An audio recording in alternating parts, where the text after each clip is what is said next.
there is no defendant in the. I'm the defendant in the case. Am I the defendant in the case? There's no victim.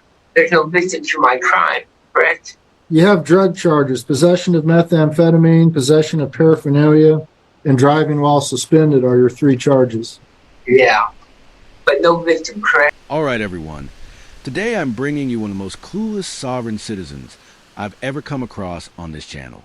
This guy doesn't just need a law book. He needs a whole library. It's painfully obvious he has no idea what's going on. Get this. He didn't even realize he was a defendant.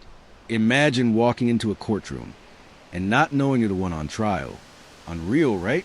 Let me know in the comments. On a scale from 1 to 10, how clueless do you think this guy is? Spoiler, my rating goes way past 10. Now, to be fair, maybe he's struggling with something deeper. So I'm trying to approach this with at least a little bit of respect. Honestly, I can't help but feel some sympathy for him. But I'm curious what you think. Do you feel bad for him?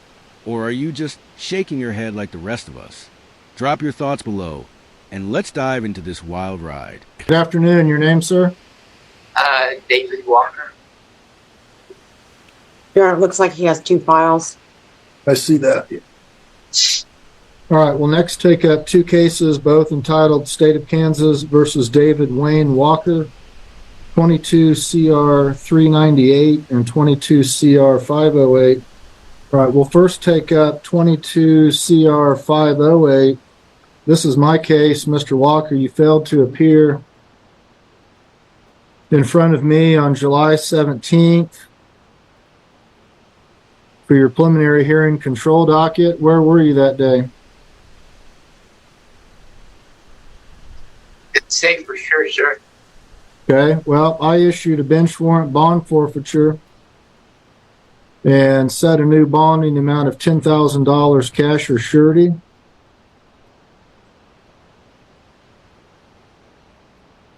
Are you still representing yourself? Yes, sir. Do you want to continue representing yourself? Look at me. I'm not looking at you. I'm looking at the paper. Yes, sir. Don't have any money to. Pardon? I guess I'll represent myself. Okay. You understand that if you can't afford to hire an attorney, one would be appointed for you. I don't know what he would do for me. Okay. Well, he could provide you legal advice and perhaps advance any defenses you may have had, but if you want to represent yourself, you have that right. I just want to make sure you understand that if you can't afford an attorney and would like to have one represented you, I would appoint one for you. Do you understand that? Yes, sir. And you wish to continue representing yourself? Yes, sir. The docket notes don't reflect if a waiver of counsel was ever signed. Do you have any notes that would reflect that he's waived counsel on the record or otherwise, Ms. Norris? Your Honor, I just note that on December 30th of 2022, defendant stated that he would hire his own counsel, and then he had a failure to appear, and on May 5th, we did not appoint any counsel.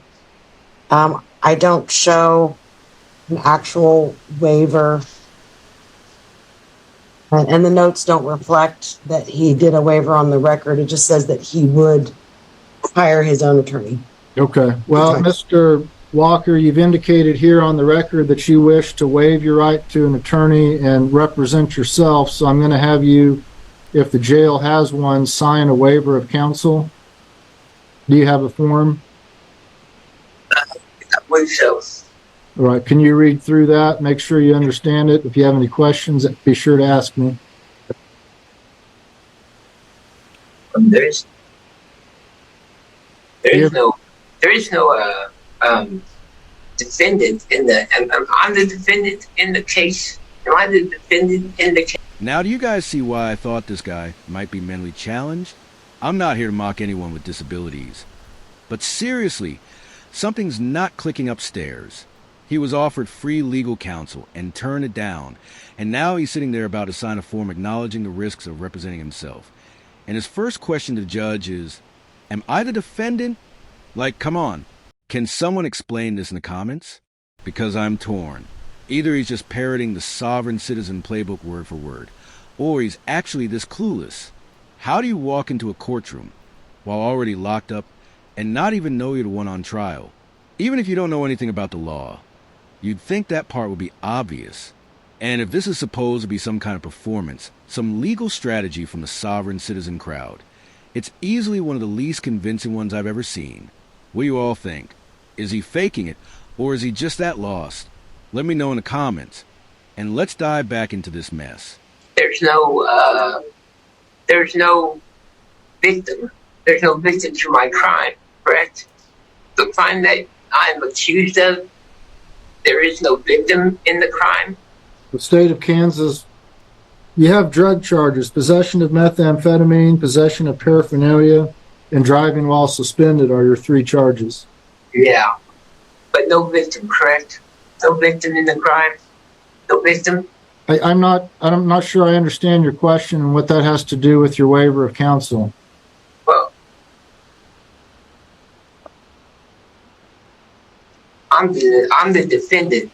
There must be someone making a claim that The state of Kansas is making the charges against you, Mr. Walker. The state of Kansas is the victim. The state of Kansas charged you with these crimes. Do you wish to represent yourself, or do you wish to have an attorney representing you? I will represent myself. You've got a waiver of counsel in front of you, correct? Yes, I suppose so. Why do I need to sign? Why do I need to sign it? Why do I need to sign this? Because I like to have it documented in the file that you understand that you have a right to have an attorney representing you, and that if you can't afford to hire one would be appointed for you. And you understand that, and knowing those rights, you wish to represent yourself. That just documents that for the court file. What I don't understand is why there is charges against me when there is no victim. All right, Mr. Walker, I'm not going to play this game this afternoon. I'm going to set this case in front of me on... This guy seriously needs to get his questions on the record, because some of them are wild. We're talking. Am I incarcerated right now? And are you the judge? Yeah, it's that level of confusion. At this point, it's hard to tell if the sovereign citizen is genuinely lost or just playing dumb. Part of me wonders if he's trying to pull a fast one, maybe laying the groundwork for a future appeal. There's actually a legal tactic called ineffective assistance of counsel, where defendants claim they didn't fully understand their rights or the charges against them, hoping to get conviction overturned. So maybe, just maybe, this guy asking ridiculous questions on the record is all part of a plan. But if that's the case, it's a risky one, because right now, it's coming off more like courtroom confusion than courtroom strategy. What do you think? Is he faking it to set something up later, or is he really just this far gone? Let me know in the comments. I'm curious to hear your take. And now, let's jump back into this mess. October. Trying to understand. Mr. Walker, your case is being set on October 10th at 2:30 in front of myself, and that will be done by Zoom. That's the felony preliminary hearing control docket. October 10th at 2:30. Your Honor. You got a $10,000 cash or surety bond on that case. Yeah. I was wondering if I would be able to have access to certain legal things to be able to put my case up. I believe they've got a law library there at the jail. I'm not sure what kind of access they provide to you, but you can consult with somebody there at the jail. Okay. All right. I'm now going to take up 22 CR 398. This is Judge Webster's case. Looks like you failed to appear in front of her on July 31st. She set a new bond for $6,000 cash or surety. You've already had a first appearance, so I'm going to set this in front of Judge Webster on October 30th at 9 o'clock in the morning. That will be by Zoom, October 30th at 9 o'clock in the morning. So again, your bond is $6,000 cash or surety. Anything else on this case, Ms. Norris? No, Your Honor. Thank you. Your Honor, was the time for court on October 10th for 22 CR 508, was that 2:30? That's correct. Just clarifying. Thank you, Your Honor. All right, we'll be in recess. Mr. Walker, you are excused. Thank you. Well, this guy definitely isn't going anywhere anytime soon. It's honestly a shame he had the chance to get free legal counsel and just tossed it aside. Oh, wait, I know why. Sovereign citizens tend to get caught up in their own conspiracies and twisted logic. But what I really don't understand is why they won't even accept standby counsel. Like, if you truly believe the court has no jurisdiction over you, then why even show up or engage at all? Just sit there silently and let the system roll by. I'd almost respect that more than watching them stick to these bizarre, pre-written scripts that don't help them at all. This guy, he was offered help, real legal help, and turned it down like it was some sort of trap. Now he's stuck, clearly doesn't understand the basics of his own case, and the judge is running out of patience. Part of me actually feels bad. He might be struggling mentally or just seriously misled, but diving headfirst into the sovereign citizen rabbit hole never ends well. These folks act like they're above the law, but the law doesn't care what they believe. The system keeps moving, whether they recognize it or not. Honestly, it's sad, but also strangely fascinating.